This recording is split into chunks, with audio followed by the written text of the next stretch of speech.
Hi everyone, I am Jaya Shukla and you are most welcome at my platform The Chemistrians.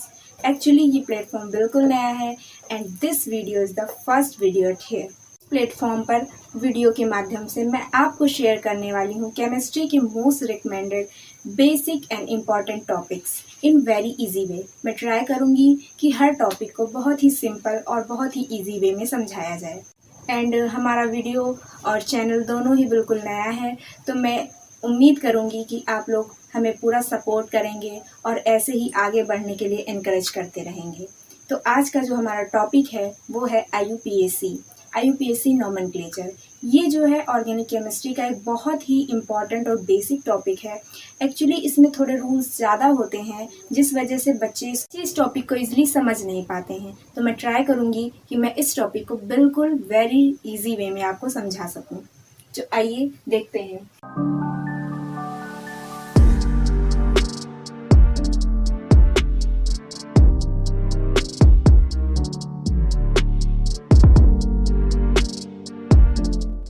सबसे पहले आज का जो हमारा टॉपिक है ऑलरेडी मैंने बता दिया है, वो है IUPAC। IUPAC का जो फुल फॉर्म होता है वो होता है international union of pure and applied chemistry. आइए हम देखते हैं, बहुत ही सिंपल वे में देखेंगे इसको।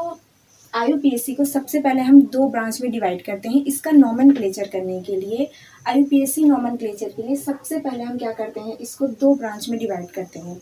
दो ब्रांच जो है, सबसे पहली है सब्स्टिट्यूएंट और दूसरी होती है मेन चेन। आप बिल्कुल घबराइए नहीं, इसको सिंपली पहले आप अच्छे से नोट कर लीजिए। ये आपका पूरा रूल जो है इसी में मैंने इंक्लूड कर दिया है। आप इतने को अच्छे से समझ लेंगे तो आप IUPAC को सिंपल वे में समझा सकते हैं। तो आपका है सब्स्टिट्यूएंट और दूसरा है मेन चेन। सब्स्टिट्यूएंट का मतलब होता है साइड चेन और मेन चेन का मतलब होता है number of carbon atom maximum. यानी कि जो भी कंपाउंड हमें गिवन है IUPAC नोमेनक्लेचर के लिए, उसमें क्या करते हैं, हम सबसे पहले मेन चेन को ढूंढते हैं। मेन चेन ऐसी चेन को बनाते हैं जिसमें कि नंबर ऑफ कार्बन एटम ज़्यादा होते हैं। उसके बाद में उस चेन के अलावा जो भी ग्रुप्स हमारे पास में बचे हुए होते हैं वो हमारे सब्स्टिट्यूएंट या साइड चेन होते हैं। आइए आगे देख लेते हैं। अब मेन चेन जो है इस पे हमें मेनली फोकस करना होता है। तो मेन चेन को हम क्या करते हैं, फर्दर तीन चीज़ों में डिवाइड कर देते हैं, 3 पार्ट्स में डिवाइड कर देते हैं। तो इसमें क्या है, सबसे पहले आपका आता है रूट वर्ड, दूसरा आता है 1 डिग्री सफिक्स और तीसरा आता है 2 डिग्री सफिक्स। तो इसमें क्या करते हैं, हमारे जो रूट वर्ड है, तो root word according to number of carbon atom हम इसकी नेमिंग करते हैं। अगर हमारे पास में कार्बन का नंबर 1 है तो हम उसको मैथ लिखते हैं, सेकेंड है तो eth and as so on. Okay, next आता है 1 डिग्री सफिक्स। 1 डिग्री सफिक्स में देखिए आपके 3 आते हैं, एल्केन, एल्कीन और एल्काइन। ये आपके हाइड्रोकार्बन्स होते हैं। आपको पता होना चाहिए कि जो एल्केन होता है वो आपका सिंगल बॉन्डेड होता है और एल्कीन आपका डबल बॉन्ड को बोलते हैं और ट्रिपल बॉन्ड को आप एल्काइन बोलते हैं। यानी कि सिंगल बॉन्डेड कंपाउंड को आप एल्केन, डबल बॉन्ड को एल्कीन और ट्रिपल बॉन्डेड कंपाउंड को आप एल्काइन बोलते हैं। तो इसके लिए जो लास्ट में आप यूज करते हैं वो होता है एन, इन और आइन। ये आप इन तीनों चीज के लिए IUPAC नोमेनक्लेचर में यूज करते हैं। फिर आगे आते हैं जो हमारा 2 डिग्री सफिक्स है। What is a 2 degree suffix? 2 degree suffix हम किसी भी फंक्शनल ग्रुप को बोलते हैं। यानी कि उस फंक्शनल ग्रुप में आपका क्या क्या आ सकता है, आप देख सकते हैं। आपका कोई भी कार्बोक्सिलिक ग्रुप, कोई भी hydroxyl group, aldehydic group, ketonic group, nitrile group and isonitrile group. ये सारे ग्रुप्स आपके किसी भी फंक्शनल ग्रुप में आते हैं। तो ये हमारा पूरा डिस्क्रिप्शन हो गया मेन चेन का। आइए थोड़ा सा हम देख लेते हैं सब्स्टिट्यूएंट्स के बारे में भी। जो सब्स्टिट्यूएंट होते हैं वो यानी कि हम ऐसी चेन की बात कर रहे हैं जो हमारी मेन चेन से अलग होती है, मेन चेन के अलावा होती है। देखिए सब्स्टिट्यूएंट्स में क्या होते हैं, सबसे पहले नंबर पे आते हैं आपके हैलोजेंस। आपने हैलोजेंस को अच्छे से पढ़ा होगा। हैलोजेंस में जो है आपके फ्लोरीन, क्लोरीन, ब्रोमीन, आयोडीन, ये सारे जो एलिमेंट्स होते हैं इनको हम हैलोजेंस बोलते हैं। इस ग्रुप के कंपाउंड को हम हेलोजन बोलते हैं। तो उसके बाद में तो फर्स्ट आपका अगर कोई भी हेलोजन लगा है तो आपको पता होना चाहिए कि वो एज अ सब्स्टिट्यूएंट कंसीडर किया जाएगा। सेकेंड आपका जो है वो है कोई नाइट्रो कंपाउंड, नाइट्रो यानी कि NO2, NO2 कंपाउंड जो आपका होता है वो आपका वो भी अगर कहीं लगा हुआ है तो उसको भी हम एज अ सब्स्टिट्यूएंट ही लेते हैं। थर्ड आता है आपका फंक्शनल ग्रुप। फंक्शनल ग्रुप देखिए मैंने यहाँ पर भी फंक्शनल ग्रुप लिखा है और यहाँ पर भी फंक्शनल ग्रुप लिखा है, लेकिन यहाँ पर एज अ प्रोफिक्स लिखा है, यानी कि जब भी कोई दो फंक्शनल ग्रुप, इनमें से मान लेते हैं कोई भी दो फंक्शनल ग्रुप एक साथ आ जाते हैं तो एक को प्रायोरिटी दे करके हम बड़ा मान लेते हैं और दूसरे को छोटा, तो उस छोटे वाले ग्रुप को हम क्या करते हैं एज अ सब्स्टिट्यूएंट ट्रीट करते हैं। ओके, तो ये था हमारा टोटल आज का बेसिक रूल। इसके अकॉर्डिंग आगे हम चल के कुछ एग्जाम्पल्स को सॉल्व करेंगे और आपकी डाउट्स को क्लियर करेंगे। तो आइए कुछ एग्जाम्पल्स के थ्रू जो हमने अभी रूल को पढ़ा है उसको हम अपने माइंड में अच्छे से सेट करते हैं। तो सबसे पहला जो आपका एग्जाम्पल है उसमें आपको अगर हम थोड़ा पीछे जा करके अपने रूल में देखें तो हमने कहा था कि आपको सब्स्टिट्यूएंट प्लस मेन चेन देखना है। सब्स्टिट्यूएंट क्या यहाँ पर आपको कोई भी सब्स्टिट्यूएंट दिख रहा है वो हम कैसे डिसाइड करेंगे, पहले हमें मेन चेन डिसाइड करना पड़ेगा। तो मेन चेन आइए देख लेते हैं। देखिए यहाँ पर अगर हम कार्बन की नंबरिंग करते हैं तो हमें एक सीधी लाइनिंग मिल रही है 1 2 3 4 एंड 5। क्या इसके अलावा कोई भी सब्स्टिट्यूएंट या कोई भी एक्स्ट्रा ग्रुप हमें इधर उधर मिल रहा है?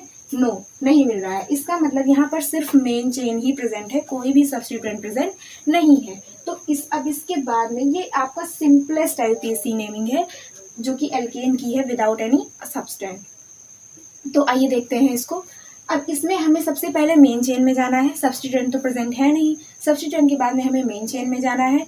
मेन चेन में जाने के बाद में हमें सबसे पहले क्या लिखना है, रूट वर्ड लिखना है। रूट वर्ड होता है number of carbon. Number of carbon यहाँ पर कितने हैं? 5। 5 के लिए जो हमारा रूट वर्ड होता है वो होता है पेंट। तो हम इसको लिख देते हैं पेंट।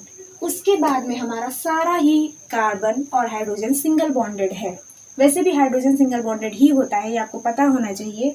और कार्बन भी हमारे सारे सिंगल बॉन्डेड है, तो ये सिंपली आपका हो जाएगा एल्केन। और मैंने बताया था कि एल्केन के लास्ट में हम क्या यूज करते हैं? एन यूज करते हैं।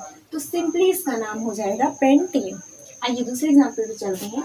दूसरे एग्जाम्पल में आपको साफ साफ दिख रहा है कि इसमें एक डबल बॉन्ड प्रेजेंट है। डबल बॉन्ड का मतलब यहाँ पर है एल्कीन। ओके, तो देखते हैं सबसे पहले यहाँ पर भी कोई भी सब्स्टिट्यूएंट प्रेजेंट नहीं है। अगर सब्स्टिट्यूएंट प्रेजेंट नहीं है तो हमें सीधे मेन चेन पे आना है। मेन चेन में हम देखते हैं नंबर ऑफ कार्बन 1 2 3 एंड 4।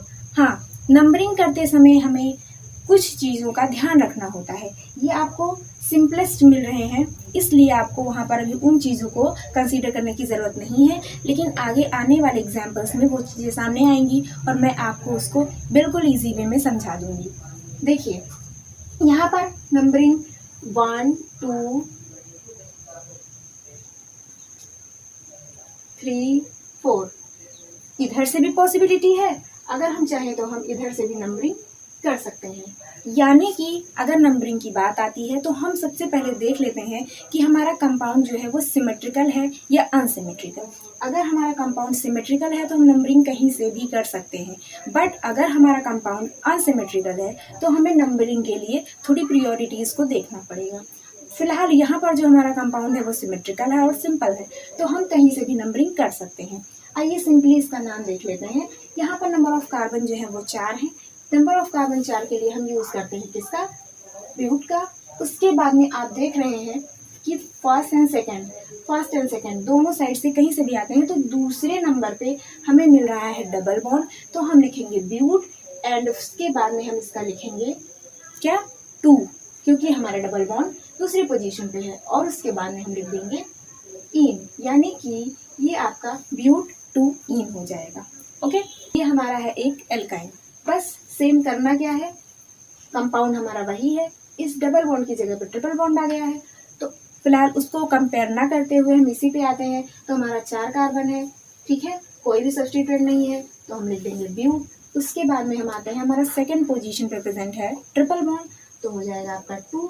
उसके बाद में हमारा क्या है, ये ट्रिपल बॉन्ड है, तो इसके लिए हम यूज करते हैं आइन, यानी कि YNE।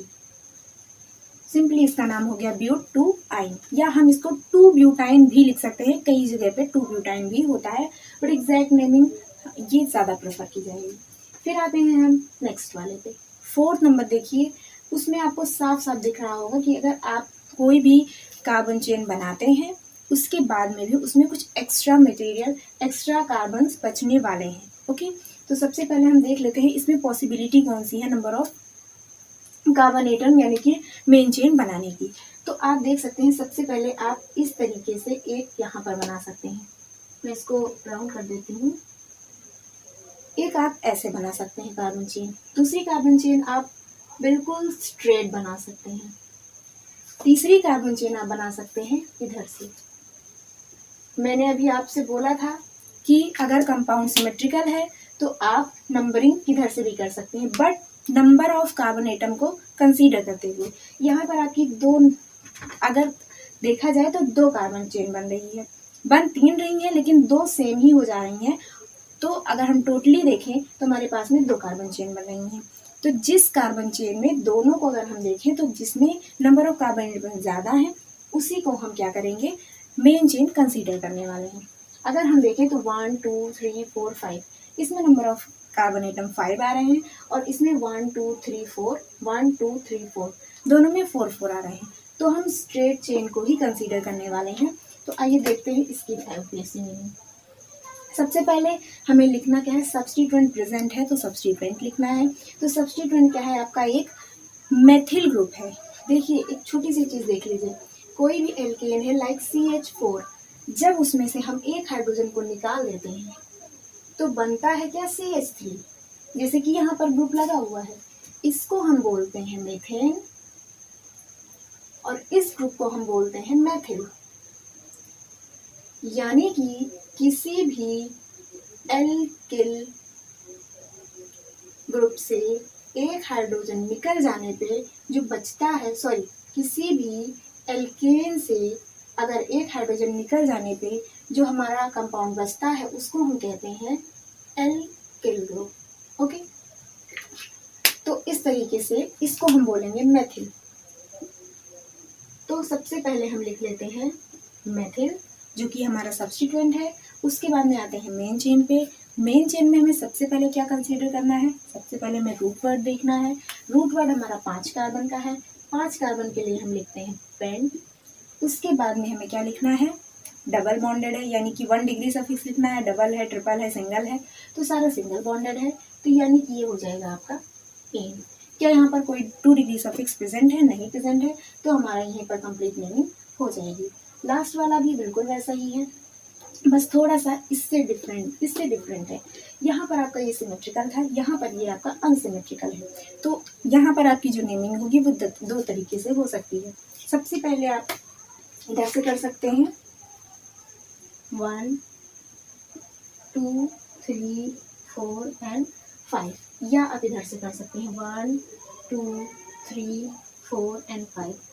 आप देख रहे हैं इसमें जो हमारा डबल बॉन्ड है उसको 2nd पोजीशन मिल रही है, जबकि इधर से करने पे हमें 3री पोजीशन मिल रही है। तो हमें ये ध्यान रखना है कि कोई भी double bond, triple bond, functional group, substituent, उसको हमें कम से कम इन अनसिमेट्रिकल कंपाउंड कम से कम नंबर देना है। तो अगर हम देखें तो ऊपर वाली जो हमारी नेमिंग है, नंबरिंग है, वो सही हो जाएगी और नीचे वाली नंबरिंग हमारी गलत हो जाएगी। ऊपर वाली नंबरिंग को हम कंसीडर करते हुए अगर इसकी आईयूपीएसी नेमिंग करते हैं तो सबसे पहले हमें लिखना है सब्स्टिट्यूएंट। यहाँ पर कोई भी सब्स्टिट्यूएंट नहीं है तो हमें देखना है रूट वर्ड। रूट वर्ड जो है वो हमारा 1 2 3 4 5 कार्बन का है, तो हम इसके लिए लिख देंगे पेंट। उसके आगे बढ़ते हैं तो हमारा 2nd पोजीशन पर है डबल बॉन्ड, तो हम लिख देंगे 2 और उसके बाद में हमें लिख देना है इन, यानी कि पेंट 2 इन, इसका फाइनल नेम हो जाएगा। तो कुछ एग्जांपल्स के थ्रू मैंने आपको बेसिक्स आईयूपीएसी समझा दी है। अब नेक्स्ट वीडियो में मैं आपको और डिफ़िकल्ट और कॉम्प्लेक्स एग्जांपल्स के साथ में बाकी के बचे हुए रूल भी एक्सप्लेन करूँगी। Thanks for watching.